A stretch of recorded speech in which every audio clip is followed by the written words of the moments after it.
yin komai ne. Saboda haka ko da kina ɗarɗarin yanzu kin shiga ɗakin miji, to duk abin da aka samu a wannan tafiyar da ke za a raba yadda aka raba aka ba kowa.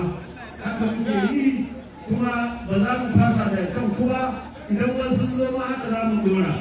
Muna fatan waɗannan abubuwa na gaba da za mu yi su zama 16 ne ko su zama 8 ko su zama 10. Na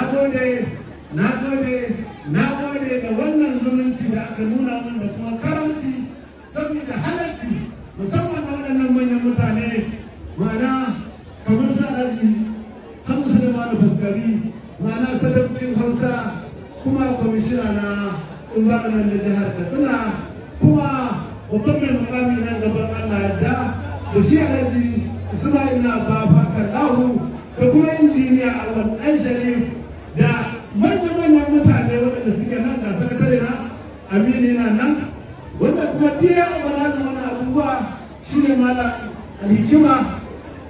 Na san ba ni kaɗai ba, iyayen yaran nan ma ba za su manta da gudun wanda ya bayar.